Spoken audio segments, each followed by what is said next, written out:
Hari Om welcome back to Hanidhwani YouTube channel. ಇವತ್ತು ನಾನು ಮೆಂತ್ಯ ಸೊಪ್ಪಿನ ಚಪಾತಿ ಮಾಡ್ತಾ ಇದ್ದೀನಿ. ಸೊ ಇದಕ್ಕೆ 1.5 ಕಪ್ಪಷ್ಟು ಗೋಧಿ ಹಿಟ್ಟು ತೊಗೊಂಡಿದ್ದೀನಿ. ಅದಕ್ಕೆ ಒಂದು 1/4 ಟೀ ಸ್ಪೂನಷ್ಟು ಉಪ್ಪು, ಹಾಗೆ ಒಂದು 1/4 ಟೀ ಸ್ಪೂನ್ ಅಷ್ಟು ಜೀರಿಗೆ, ಒಂದು 1/4 ಟೀ ಸ್ಪೂನಷ್ಟು ಅಜ್ವಾಯಿನ, ಇದೆಲ್ಲದನ್ನು ಕೂಡ ಹಾಕ್ಕೊಂಡು ಹಾಗೆ ಚೆನ್ನಾಗಿ ತೊಳೆದು ವಾಶ್ ಮಾಡಿ ಇಟ್ಕೊಂಡಿರುವಂಥ ಮೆಂತ್ಯ ಸೊಪ್ಪನ್ನು ಚಿಕ್ಕದಾಗಿ ಕಟ್ ಮಾಡಿ ಮಿಕ್ಸ್ ಮಾಡ್ಕೊಳ್ಳಿ. ಸೊ ಇದಕ್ಕೆ ನಾನು ಚಿಲ್ಲಿ ಪೌಡರ್ ಕೂಡ ಆ್ಯಡ್ ಮಾಡ್ಕೊಳ್ತಾ ಇದ್ದೀನಿ, ಖಾರದ ಪುಡಿ. ನಿಮಗೆ ಬೇಕಂದರೆ ಹಾಕ್ಕೊಳ್ಳಿ, ಬೇಡ ಅಂದರೆ ಸ್ಕಿಪ್ ಮಾಡ್ಬೋದು. ಸೊ ಇದೆಲ್ಲದನ್ನು ಕೂಡ ಹಾಕ್ಕೊಂಡು ಮಿಕ್ಸ್ ಮಾಡಿಕೊಂಡು ಚೆನ್ನಾಗಿ ನೀರು ಹಾಕ್ಕೊಂಡು ಚಪಾತಿ ಕಲಿಸ್ಕೊಳ್ತೀರಾ ಅದೇ ಥರನೇ ಕಲಿಸ್ಕೊಳ್ಳಿ. ಇದಕ್ಕೆ ನೀವು ಹಳದಿ ಪೌಡರ್ ಕೂಡ ಯೂಸ್ ಮಾಡ್ಬೋದು, ಟರ್ಮರಿಕ್ ಪೌಡರು. ಬೇಕಂದರೆ ಕಲರ್ ಬೇಕಂದರೆ, ಬೇಡ ಅಂದರೆ ಸ್ಕಿಪ್ ಮಾಡ್ಬೋದು. ಸೊ ಮೆಂತ್ಯ ಸೊಪ್ಪಿಂದ ತುಂಬ ಆರೋಗ್ಯಕ್ಕೆ ಬೆನಿಫಿಟ್ಸ್ ಇದೆ. ಇದು ಆ್ಯಂಟಿ ಆಕ್ಸಿಡೆಂಟ್ ಆಗಿ ಕೂಡ ವರ್ಕ್ ಮಾಡುತ್ತೆ. ಕೊಲೆಸ್ಟ್ರಾಲ್ ಮತ್ತು ಶುಗರ್‌ಗೆ ಕೂಡ ಹೆಲ್ಪ್ ಆಗುತ್ತೆ. ಚರ್ಮದ ಕಲೆಗಳು ಕೂಡ ಇದ್ರೂ ಕೂಡ ಇದು ತಿಂತಾ ಬಂದರೆ ಕಡಿಮೆ ಆಗುತ್ತೆ. ಮತ್ತು ಹೆಲ್ದಿಯಾಗಿ ಲಾಂಗ್ ಹೇರ್ಸ್ ಬೇಕು ಅಂದರೆ, ಉದ್ದನೆ ಕೂದಲು ಬೇಕಂದ್ರೆ ಕೂಡ ಇದು ಬೆಳೆಯೋದಕ್ಕೆ ಸಹಾಯ ಮಾಡುತ್ತೆ. ಸೊ ನೀವು ಡೈರೆಕ್ಟಾಗಿ ತಿನ್ನೋದಕ್ಕಾಗಲ್ಲ ಅನ್ನೋರು ಈ ಥರ ಚಪಾತಿನಲ್ಲಿ ಮಿಕ್ಸ್ ಮಾಡಿ ಕೂಡ ತಿನ್ಬೋದು. ರೈಸ್ ಬಾತ್ ಕೂಡ ಮಾಡ್ತಾರೆ. ಸೊ ನಿಮ್ಗೆ ಯಾವ ಥರ ಆಗುತ್ತೋ ಆ ಥರ ಯೂಸ್ ಮಾಡ್ಕೊಳ್ಳಿ. ಬಟ್ ಹೆಲ್ದಿ ಫುಡ್ಸನ್ನು ತಿನ್ನಿ. ಹಾಗೆ ಇದಕ್ಕೆ ಕಾಂಬಿನೇಷನ್ ಆಗಿ ನಾನು ಹೀರೆಕಾಯಿ ಪಲ್ಯ ಕೂಡ ಮಾಡ್ತಾ ಇದ್ದೀನಿ. ಹೀರೆಕಾಯಿ ಪಲ್ಯ ಫೈಬರ್ಸ್ ಜಾಸ್ತಿ ಇರುವಂಥದ್ದು, ಅಂದರೆ ನಾರಿನಂಶ ಜಾಸ್ತಿ ಇರುವಂಥ ತರಕಾರಿ, ಗ್ರೀನ್ ತರಕಾರಿ. ಸೊ ಗ್ರೀನ್ ವೆಜಿಟೇಬಲ್ಸ್ ತಿನ್ನೋದ್ರಿಂದ ಆರೋಗ್ಯಕ್ಕೆ ತುಂಬ ಒಳ್ಳೆಯದು. ಫೈಬರ್ ಕಂಟೆಂಟ್ಸ್ ಬರುತ್ತೆ, ಈಸಿ ಡೈಜೆಷನ್ ಆಗುತ್ತೆ. ಈ ಪೈಲ್ಸ್ ಎಲ್ಲ ಇರುತ್ತಲ್ಲ ಅದೆಲ್ಲದಕ್ಕೂ ಕೂಡ ಹೆಲ್ಪ್ ಆಗುತ್ತೆ. ಸೊ ಆದಷ್ಟು ಗ್ರೀನ್ ವೆಜಿಟೇಬಲ್ಸ್ ಜಾಸ್ತಿ ತಿಂತಾ ಹೋಗಿ, ಗ್ರೀನ್ ಲೀಫ್ ವೆಜಿಟೇಬಲ್ಸ್ ಕೂಡ ಜಾಸ್ತಿ ಯೂಸ್ ಮಾಡ್ತಾ ಹೋಗಿ. ಸೊ ನಾನು ಹೀರೆಕಾಯಿನ ಚೆನ್ನಾಗಿ ನೀಟಾಗಿ ಎರ್ಕೊಂಡ್ಬಿಟ್ಟು ಮೇಲ್ಗಡೆ ಇರೋದೆಲ್ಲ ನೀಟಾಗಿ ಪೀಲ್ ಮಾಡಿಕೊಂಡು, ಸೊ ಅದನ್ನೆಲ್ಲ ಕಟ್ ಮಾಡ್ಕೊಂಡಿದ್ದೀನಿ. ಸೊ ಇದಕ್ಕೆ ನಾನು ಹಸಿಮೆಣಸಿನ್ಕಾಯಿ ಒಂದು 3, 1 ಈರುಳ್ಳಿ, 3 ಟೊಮೆಟೊ ಹಾಕ್ಕೊಂಡಿದ್ದೀನಿ. ಇದೆಲ್ಲದನ್ನು ಕಟ್ ಮಾಡ್ಕೊಳ್ಳಿ ನೀಟಾಗಿ. ಸೊ ಇದನ್ನು ಡೈರೆಕ್ಟ್ ಇದೆಲ್ಲದನ್ನು ಕಟ್ ಮಾಡಿಕೊಂಡು ಒಗ್ಗರಣೆ ಹಾಕ್ಕೊಂಡ್ರೆ ಪಲ್ಯ ರೆಡಿ ಆಗುತ್ತೆ. ಬಟ್ ಪಲ್ಯ ಚೆನ್ನಾಗಿ ಸ್ವಲ್ಪ ಟೇಸ್ಟಿಯಾಗಿರಬೇಕು ಅಂದರೆ ಒಂದು ಇಂಗ್ರೀಡಿಯೆಂಟ್ ಹಾಕಬೇಕು. ನಾವು ಎಲ್ಲ ಪಲ್ಯದಕ್ಕೂ ಅದು ಯೂಸ್ ಮಾಡ್ತೀವಿ. ಅದೇನು ಅಂತ ನಾನು ತೋರಿಸ್ತೀನಿ. ಸೊ ಎಲ್ಲ ವೆಜಿಟೇಬಲ್ಸ್ ಕಟ್ ಮಾಡ್ಕೊಳ್ಳಿ ಚೆನ್ನಾಗಿ. ಈರುಳ್ಳಿ ಕೂಡ ಉದ್ದುದ್ದನಾಗಿ ಕಟ್ ಮಾಡ್ಕೊಳ್ಳಿ, ಚೆನ್ನಾಗಿ ಒಗ್ಗರಣೆಗೆ ಚೆನ್ನಾಗಿ ಎಲ್ಲ ಪಲ್ಯಗಳಿಗೂ ಕೂಡ ಚೆನ್ನಾಗಿರುತ್ತೆ ಉದ್ದುದ್ದಕ್ಕೆ ಕಟ್ ಮಾಡಿಕೊಂಡ್ರೆ. ಸೊ ಇದೇ ಇಂಗ್ರೀಡಿಯೆಂಟ್ ನಾನು ಹೇಳಿದ್ದು. ಹುಚ್ಚೆಳ್ಳು ಅಂತಾರೆ ಅಥವಾ ಕುಶನಿ ಕಾಳು ಅಂತಾರೆ. ಸೊ ಇದನ್ನ ಚೆನ್ನಾಗಿ ಹುರ್ಕೊಂಡು, ಅಂದರೆ ತುಂಬ ಹುರಿಬೇಡಿ, ಸೀದೋಗೋ ಥರ. ಸೊ ಹುರ್ಕೊಂಡು ಪುಡಿ ಮಾಡಿ ಇಟ್ಕೊಳ್ಳಿ. ಸೊ ಈಗ ನಾವು ಫೈನಲ್ ಆಗಿ ಒಗ್ಗರಣೆ ಹಾಕ್ತಾ ಇದ್ದೀನಿ ಪಲ್ಯಕ್ಕೆ. ಸೊ ಒಂದು 3 4 ಟೀ ಸ್ಪೂನಷ್ಟು ಆಯಿಲ್ ಹಾಕ್ಕೊಳ್ಳಿ, ಅಡುಗೆ ಎಣ್ಣೆ. ಸೊ ಇದಕ್ಕೆ ಒಂದು 1/4 ಟೀ ಸ್ಪೂನಷ್ಟು ಜೀರಿಗೆ, ಒಂದು 1/4 ಟೀ ಸ್ಪೂನಷ್ಟು ಸಾಸಿವೆ, ಹಾಗೆ ಒಂದು 10 ಕರಿಬೇವು ಎಲೆ ಹಾಕ್ಕೊಳ್ಳಿ. ಸೊ ನಾನು ಇಲ್ಲಿ ಹಸಿಮೆಣಸಿನ್ಕಾಯಿ ಯೂಸ್ ಮಾಡಿದ್ದೀನಿ. ನಿಮಗೆ ಬೇಕಂದರೆ ಯೂಸ್ ಮಾಡಿ, ಇಲ್ಲ ಅಂತಂದರೆ ಬರೀ ಖಾರದ ಪುಡಿ ಕೂಡ ನೀವು ಯೂಸ್ ಮಾಡ್ಬೋದು, ನಿಮ್ಮಿಷ್ಟ. ನೀವು ಯಾವುದಾದ್ರೂ ಯೂಸ್ ಮಾಡ್ಬೋದು.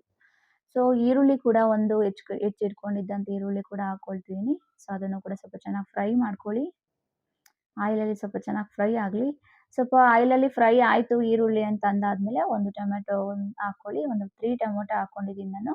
ಸೊ ನಾನು ಇದು ಮಾಡ್ತಾ ಇರೋದು ಅರ್ಧ kg ಹೀರೆಕಾಯಿದು ಪಲ್ಯ. ಸೊ ನೀವು ಜಾಸ್ತಿ ಮಾಡಿದ್ರೆ ಎಲ್ಲ ಐಟಮ್ಸ್ ಜಾಸ್ತಿ ಹಾಕಬೇಕು, ಕಮ್ಮಿ ಮಾಡಿದ್ರೆ ಇಷ್ಟು ಸಾಕಾಗುತ್ತೆ. ಸೊ ಎಲ್ಲ ಕಟ್ ಮಾಡಿ ಇಟ್ಕೊಂಡಿರೋಂಥ ಹೀರೆಕಾಯಿನ ಹಾಕ್ಕೊಳ್ಳಿ. ಮತ್ತೆ ಅಗೇನ್ ಕಟ್ ಮಾಡಿದಾದ್ಮೇಲೆ ವಾಶ್ ಮಾಡ್ಕೋಬೇಕು. ಕಟ್ ಮಾಡೋಕ್ಕಿಂತ ಮುಂಚೆನೂ ಕೂಡ ಒಂದೆರಡು ಸರಿ ವಾಶ್ ಮಾಡಿಕೊಂಡೇ ಕಟ್ ಮಾಡ್ಕೊಳ್ಳಿ. ಸೊ ಇದೆಲ್ಲದನ್ನು ಹಾಕಿ ಮಿಕ್ಸ್ ಮಾಡ್ಕೊಳ್ಳಿ. ಸೊ ಈಸಿಯಾಗಿ ಬೇಗ ಮಾಡ್ಬೋದಂತ ಹೀರೆಕಾಯಿ ಪಲ್ಯ. ಸೊ ಇದಕ್ಕೆ ನಾನು ಮನೆಯಲ್ಲೇ ಮಾಡಿರುವಂಥ ಸಾಂಬಾರು ಪುಡಿ ಇದೆ, ಅದನ್ನು ಹಾಕ್ಕೊಳ್ತಾ ಇದ್ದೀನಿ. ಒಂದು ಅರ್ಧ ಸ್ಪೂನಷ್ಟು ಸಾಂಬಾರು ಪುಡಿ, ಒಂದು 1/4 ಟೀ ಸ್ಪೂನಷ್ಟು ಚಿಲ್ಲಿ ಪೌಡರ್ ಹಾಕ್ಕೊಂಡಿದ್ದೀನಿ. ಆಲ್ರೆಡಿ ನಾನು ಮೆಣಸಿನ್ಕಾಯಿ ಹಾಕಿದ್ದೀನಿ, ಸೊ ದಟ್ ನಾನು ಸ್ವಲ್ಪ ಚಿಲ್ಲಿ ಪೌಡರ್ ಯೂಸ್ ಮಾಡಿದ್ದೀನಿ.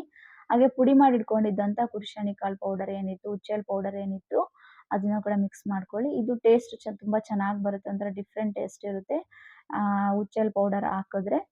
ಹಾಗೆ ಅದಾದಮೇಲೆ ಸ್ವಲ್ಪ ಕಾಯಿ ತುರಿ ಹಾಕ್ಕೊಳ್ಳಿ. ನಾವು ಯಾವುದೇ ಪಲ್ಯ ಮಾಡಿದ್ರೂ ಕಾಯಿ ತುರಿ ನಮಗೆ ಹಾಕ್ಕೊಳ್ಳೇಬೇಕು.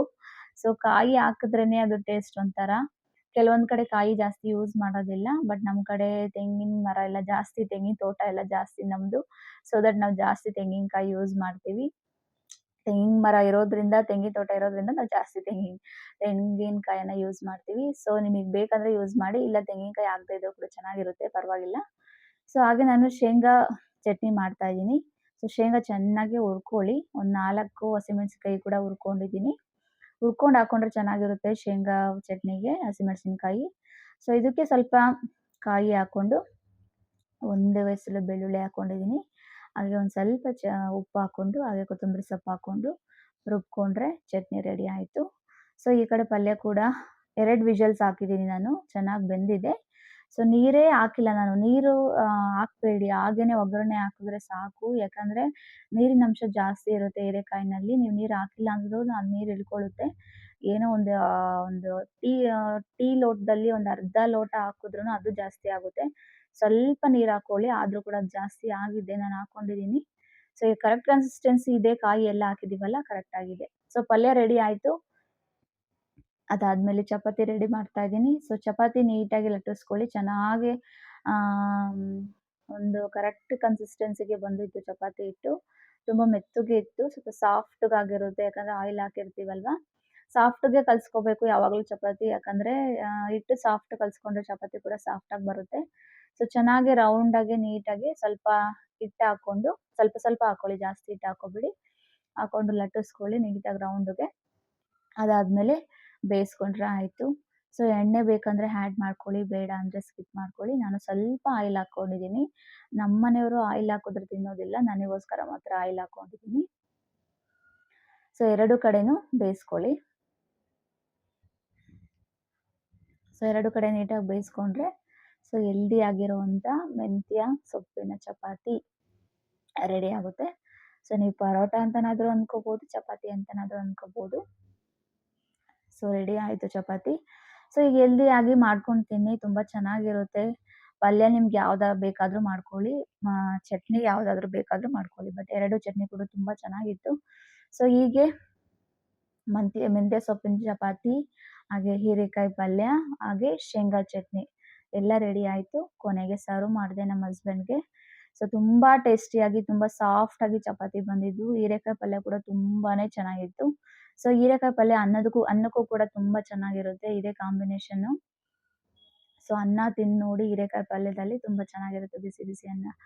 ಸೊ ಹೆಲ್ದಿಯಾಗಿರುವಂಥ ಫುಡ್ ಮಾಡ್ಕೊಂಡು ತಿಂದು ಹೆಲ್ದಿಯಾಗಿರಿ. Thank you so much.